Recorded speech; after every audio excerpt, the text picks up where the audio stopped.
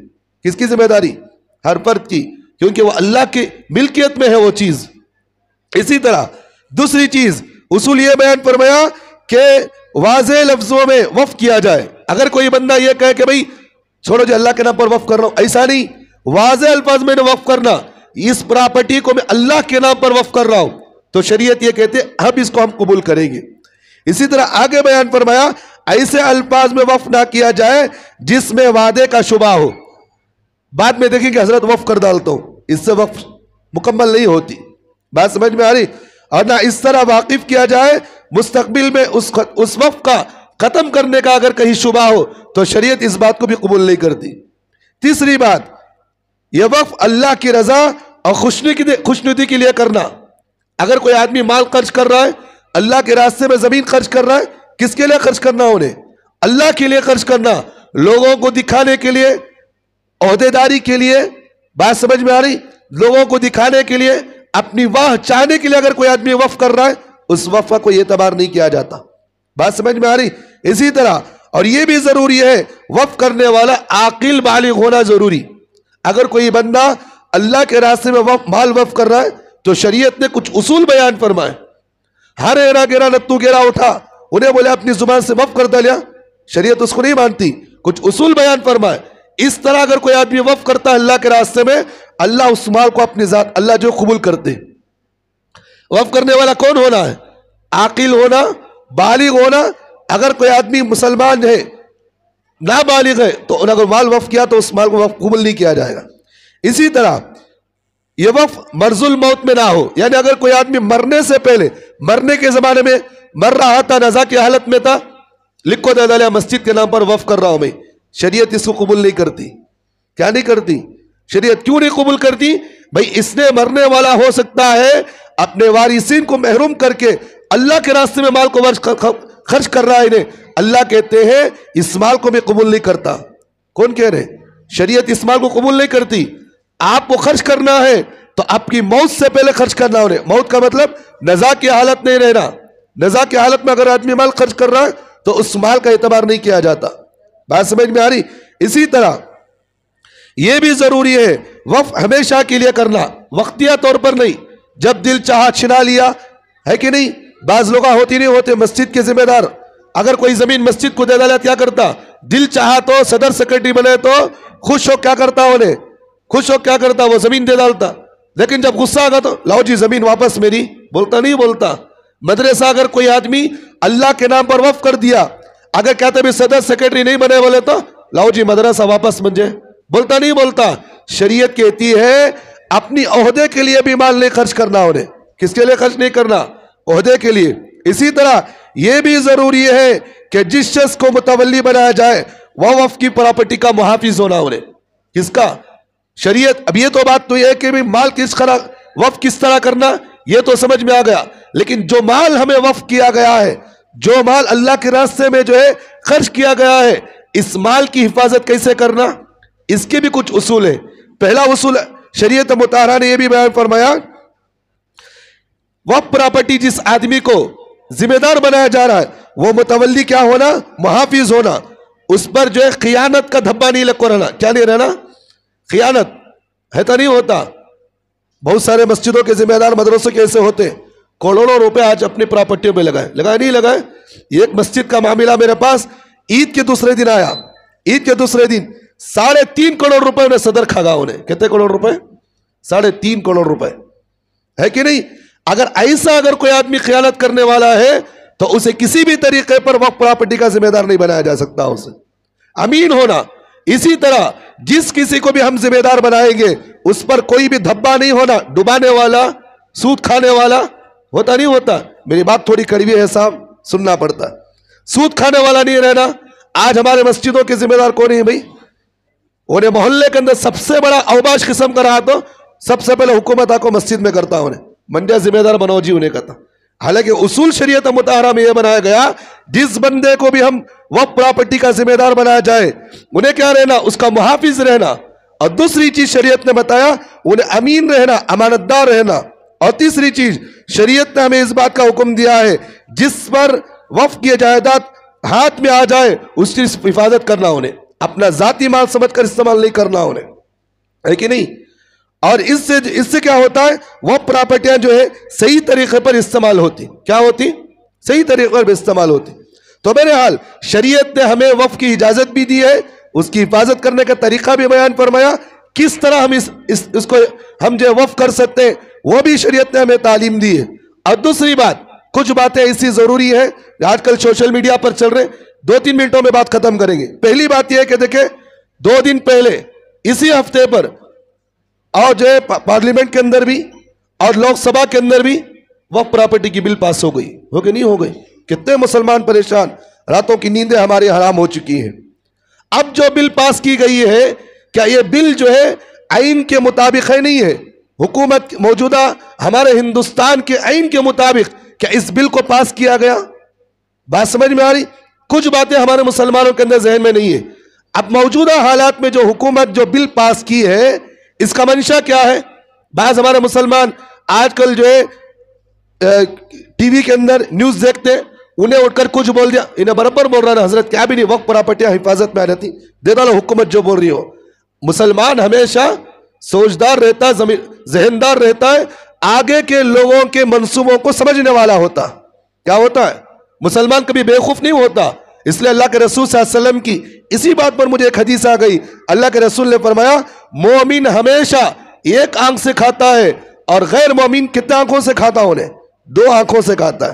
مطلب یہ مسلمان بسم اللہ پڑھ کر کھاتا ہے، اللہ کے نام پر ہمیشہ کام کرتا ہے، اللہ اس کی مدد کرتے ہیں۔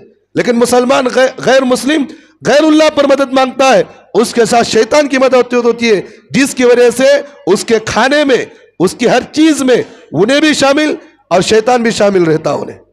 بات سمجھ میں آ گئی؟ تو میرے بھائیو، مسلمان ہمیشہ جو بھی کام کرتا سوچ سمجھ کر، ہر قدم سوچ سمجھ کر اٹھاتا ہے۔ موجودہ حکومت کی جو بل ہے اس نے جو پاس کی ہے، کچھ باتیں آپ کے سامنے ضروری باتیں۔ پہلی بات یہ ہے کہ جو پارلیمنٹ کے اندر جو بل پاس کی گئی موجودہ حکومت کے مخالفت اس لیے ہے 1990 کے وقف اکیڈمی کی زبان، اس میں جو لکھی گئی باتیں ہیں اس کی مخالفت میں ہے۔ پہلی چیز حکومت میں یہ پاس کی، اس نے یہ پاس کی ہے کہ بھئی وقف کی جو پراپرٹیاں ہیں اس پراپرٹی کا ذمہ دار حکومت ہوگی۔ کیا ہوگی؟ حکومت اس کی حفاظت کرے گی۔ شریعت اس کی اجازت نہیں دیتی۔ کیوں نہیں دیتی؟ اگر حکومت اس کی حفاظت کرے گی تو آگے چل کے اس بات کا خدشہ رہے گا، یہ حکومت جب بدلے گی تو سارا مال ہڑپ کر جائے گی۔ شریعت ہمیں اس بات کا حکم دیتی ہے وقف کی پراپرٹی اللہ کی ہے، اس کی حفاظت قوم کرے گی، حکومت نہیں کرے گی۔ آج سرکار یہ آئی تو کل سرکار دوسری بھی آ سکتی، اس لیے ہمارے اکابرین اس بل کی پہلے نمبر پر مخالفت کر رہے ہیں۔ اسی طرح اس حکومت نے یہ بھی بنایا کہ بھئی سینکڑوں مال جتنے بھی حکومت موجودہ وقف پراپرٹیاں ہیں، اس پراپرٹی کا جو بھی حصہ ہے اس میں یہ بات کہی جاتی ہے اس میں غیر مسلموں کو بھی داخل کیا جائے گا۔ کیا کیا جائے گا؟ غیر مسلموں کو۔ آخری میں یہ بات میں بتاتا ہوں آپ کے سامنے۔ دوسری بات اسی طرح یہ ہے کہ حکومت نے یہ بھی بتایا کہ جو موجودہ جو مال ہمارے پاس ہے اس مال کے اندر حکومت اس کی نگران بنے گی۔ ہمارے بزرگوں نے اس کی مخالفت کی۔ اسی طرح جو ہے حکومت نے یہ بھی کہا ہے ایک تو اس میں دوسرے نمبر پر غیر مسلموں کو داخل کیا جائے گا، ہمارے بزرگوں نے اس کی بھی مخالفت کی۔ بھئی یہ اس بل کی وقف کی پراپرٹی کی حفاظت مسلمان کرے گا، حکومت نہیں کرے گی۔ اسی طرح جو ہے 1990 وقف اکیڈمی کے اندر یہ بات بھی لکھی ہوئی ہے ہر مذہب کا آدمی اپنے وقف کی پراپرٹی حفاظت کرے گا۔ اس میں مسلک کا مسئلہ ہے، اس میں جو ہے حکومت کا مسلک نہیں رہتا، اس میں حکومت اس میں دخل اندازی نہیں دے گی۔ اسی طرح حکومت نے یہ بھی بنایا اگر کوئی آدمی وقف پراپرٹی میں 12 سال اگر رہتا ہو، کتنے سال؟ 12 سال اگر رہے تو اگر کوئی آدمی وقف پراپرٹی سے اسے چھڑانا چاہے تو پھر چھڑا نہیں سکتا۔ اب ہمارے بنگلور شہر کے اندر کتنی مسجدیں ایسے ہیں، مسجدوں کے اطراف میں کتنے گھر ایسے ہوتے ہیں 10 سال 15 سال ہو گئے، آج وقف کی پراپرٹیوں پر قبضہ کرے نہیں کر رہے۔ بھاڑا کتنا حضرت؟ 500 1000 1500 بھاڑا چل رہا نہیں چل رہا۔ حکومت نے قانون یہ بنایا اگر کوئی آدمی وقف پراپرٹی پر 12 سال اگر اس پر کرائے پر رہتا ہو، 12 سال کے بعد کسی کو یہ حق نہیں رہتا کہ اس سے اسے الگ کیا جائے۔ یہ زمین اس کی ذاتی ہو جاتی ہے وہاں. بات سمجھ میں آ گئی؟ اسی کی زمین میں ایک تھوڑی سی بات نقطے کی ہمیں یہ سمجھنا چاہیے، اگر حکومت کی زمین پر اگر کوئی آدمی کئی سال بھی، اگر 40 سال 50 سال بھی کیوں نہ ہو، اگر کوئی آدمی رہے گا، کیا حکومت وہ زمین کو چھوڑ ڈالتی ہے؟ چھوڑتی ہے کیا بھائی؟ اب چھوڑتی ہے. حکومت کی زمین اگر کئی سال بھی ہو چھین لی جائے گی، لیکن مسلمانوں کی وقف پراپرٹی 12 سال کے بعد اس پراپرٹی پر انہیں کیا کر سکتا ہے؟ انہیں قبضہ کر لے سکتا.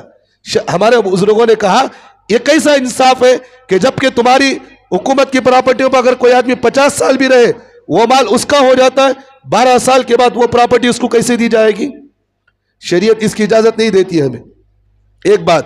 دوسری بات، پہلے جو ہے 2024 کے اندر جو بل پاس کی گئی تھی، اس کے اندر وقف پراپرٹی کے سلسلے میں یہ بات کہی گئی، جو بھی وقف پراپرٹی کے اندر جسے بھی متولی بنایا جائے، کمیٹی میں جمایا جائے، وہاں جو ہے 2 غیر مسلموں کو داخل کیا جائے گا. کہتے ہیں 2 لوگوں کو رکھا جائے گا. لیکن کل جو بل پاس کی گئی اس کے اندر یہ بات لکھی گئی 7 لوگوں کو اس میں داخل کیا جائے گا. آدھے مسلمان رہیں گے، آدھے غیر رہیں گے. اس میں کہتے رہیں گے آدھے مسلمان رہیں گے، آدھے غیر رہیں گے.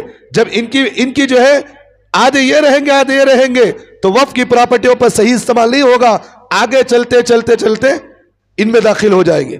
لیکن کل جو رات کے 2 بجے بل پاس ہوئی، کل رات کے 2 بجے جو بل پاس ہوئی، اس بل کے اندر یہ بھی داخل کیا گیا، جس کو بھی وقف پراپرٹی کا کہیں بھی کسی کو کمیٹی بنا دیا جائے، لیکن متولی غیر مسلم رہے گا. کون رہے گا؟ غیر مسلم رہے گا. جب صدر غیر مسلم رہے گا، وہ پراپرٹی بستی ہے وہاں. بستی ہے کیا بھائی؟ پوری پراپرٹی چلی گئی وہاں پر. بات سمجھ میں آ گئی؟ اس طرح کی کچھ ضروری چیزیں جو ہمارے مسلمانوں پر وہ پراپرٹی کے چھیننے کی کوششیں کی جا رہی ہیں. اس لیے ہمارے کابرین نے ان چیزوں کو دیکھتے ہوئے ہمارا کابرین کھڑے ہوئے اور کہا کہ ہم جو اس بل کی کھلی طور پر مخالفت کرتے، لیکن موجودہ حالات میں کچھ ہمارے مسلمان اس بل کی بڑائے مخالفت کے حمایت میں لگے ہوئے. کر رہے نہیں کر رہے؟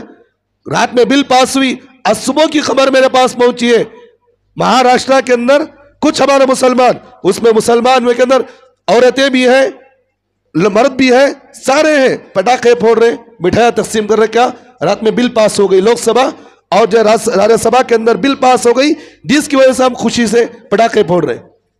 ہو کہ نہیں ہو رہے؟